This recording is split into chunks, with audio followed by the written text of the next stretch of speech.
Southern California Marines were among those killed in the attack in Afghanistan.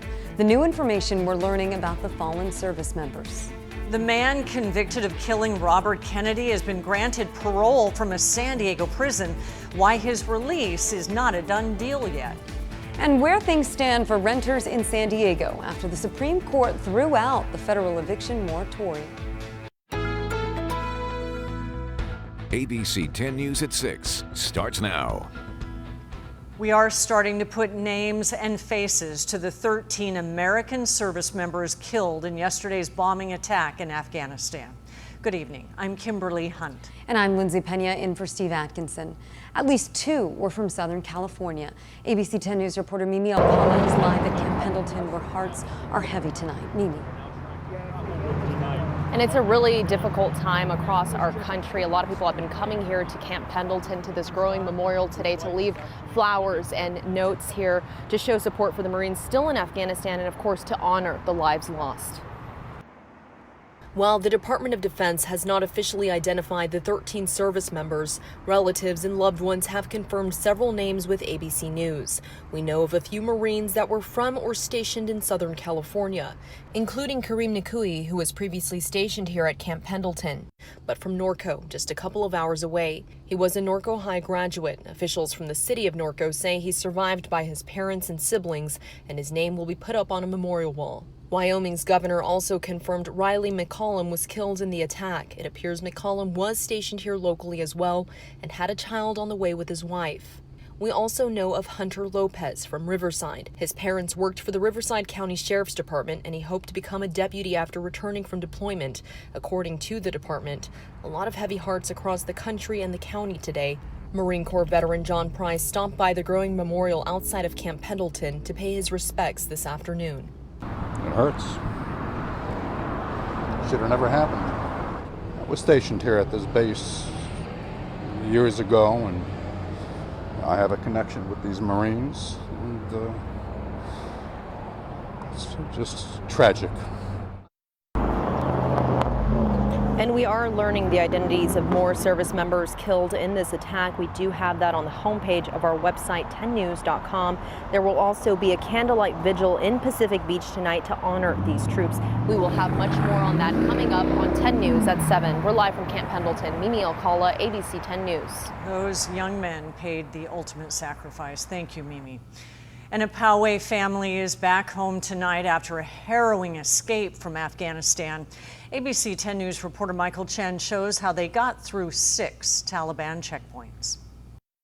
Yassine Ruiz, his wife, and 2 little girls arrived in Afghanistan in late July to visit family. On August 15th, as Ruiz was packing up for a flight in a few days, a family member rushed in with news of the Taliban takeover. I feel that it's end for me. Ruiz and his family are Hazara, a long-persecuted ethnic minority in Afghanistan. Ruiz had also been living in San Diego with a refugee visa since 2016. They think that I am an American person, so they persecute me. Ruiz knew they had to get out quickly. A friend put him in contact with someone at the U.S. Embassy. Last Friday, Ruiz was told to be at the airport South Gate the next morning, but amid the crowded confusion, they ended up at the wrong gate. The next day, the embassy contacted him with a new location. His family's final trek would go through some 6 Taliban checkpoints. Most of them, they had M16. Passing through each one, a frightening uncertainty. Because we have passport, probably they shoot us. All my body was like cold.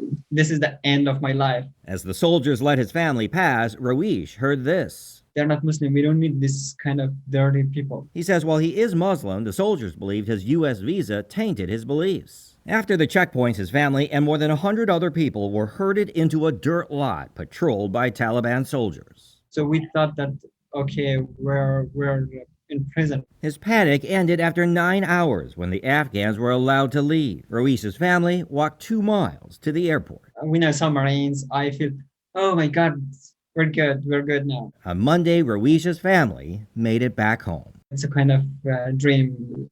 I can't believe this. Michael Chen, ABC 10 News.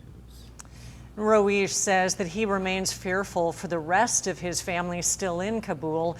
None of the others qualify for an American visa. You can stay on top of any new developments with the situation in Afghanistan by downloading the 10 News app. A free version is available in the App Store. The man convicted of killing Robert F. Kennedy has been granted parole from a San Diego prison. ABC 10 News reporter Laura Acevedo is live outside of Donovan State Prison, where some of RFK's family members actually supported Sirhan Sirhan's release. Laura. Yes, and one of his sons spoke via video call, and the other one sent in a letter in support of Sirhan Sirhan's release, citing his impressive rehabilitation record. Now, we do have some pictures from that parole hearing today. These pictures show the 77-year-old during his parole hearing. This was his 16th attempt at parole, and it was his the first time state prosecutors did not oppose his release.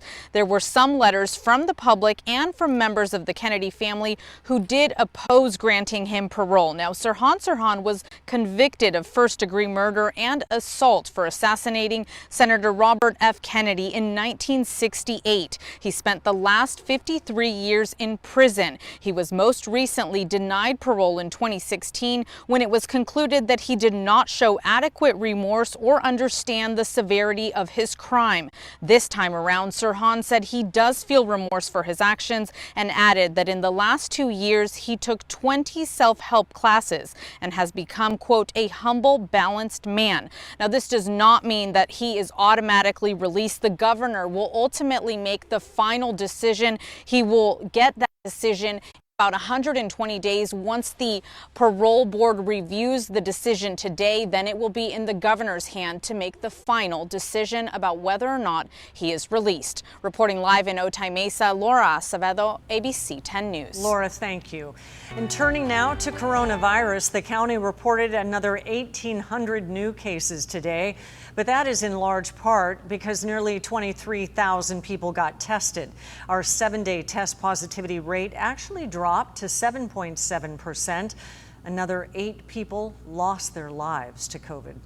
The Supreme Court's ruling yesterday, striking down the federal eviction moratorium, won't prevent California from enforcing its own. But as ABC 10 News reporter John Horn explains, tenants may be in for a jolt come the end of next month. We were lucky to find one. Ambrose Lark and her partner recently leased a 1-bedroom apartment in the College area for $1,400 a month, something of a bargain in this market. But everywhere else, it's like $1,500, $1,600. Cost of living is continuing to rise despite the COVID outbreak. Moratoriums on evictions at county, state, and federal levels have helped keep families in their homes. But earlier this month, the counties expired, and on Thursday, the Supreme Court struck down the CDCs. This is serving as a reminder that if this is how fragile the eviction moratorium was for the federal level, it could be knocked down as well here. California's moratorium, which disallows eviction for non-payment of rent, may not be in serious legal jeopardy, but does expire on September 30th.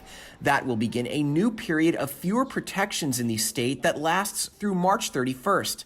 Non-payment eviction protections remain, but landlords will be able to get rid of tenants at the end of their leases with no cause at all, something they can't do under the current moratorium. They can just say, here's the 30-day or 60-day notice, depending on the length of your tenancy, and the tenant would still have to move, even if they're current on rent, even if they have COVID-related rental debt, because the basis for the eviction is not the non-payment. The SoCal Rental Housing Association says it feels the focus should be on rental assistance, not moratoriums, but would keep its members informed so they can follow the law. John Horn, ABC 10 News. The state is making funds available to pay back rent in full for qualifying households. We have a link to more information on our website, 10news.com/rebound. A new study found the risk of rare blood clotting is significantly higher as a result of getting COVID than from being vaccinated. We're taking an in-depth look. Researchers from Oxford and other British universities and hospitals analyzed 30 million people who got their first dose of the AstraZeneca shot. Within 28 days of the shot, 66 people per 10 million were hospitalized or died from blood clots in the vein. That's compared to more than 12,000 per 10 million who had tested positive for the virus.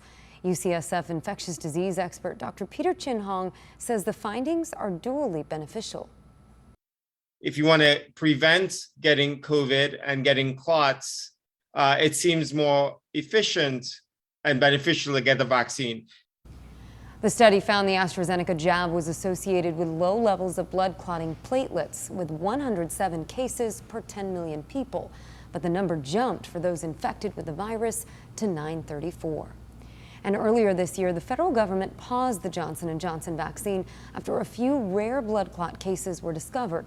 That vaccine has since been deemed safe. Another failed attempt to hide drugs in a car. Border Patrol agents found nearly 30 pounds of drugs inside the tires of a car stopped on the 15 in Temecula Wednesday. When a drug-sniffing dog drew attention to the tires, the Dodge Charger was taken to a nearby border station. With the help of mechanics, agents found the drugs, which included meth, in metal compartments bolted to the wheels. You can get a sneak preview of the new Midcoast trolley extension tomorrow. Transportation officials took that ride earlier this week, and tomorrow the public can do the same. You can check it out from 10 a.m. to 1 p.m. at the Old Town Transit Center. Once it's done, the Blue Line will go from the San Ysidro border all the way to the UTC area. It is scheduled to open by mid-November.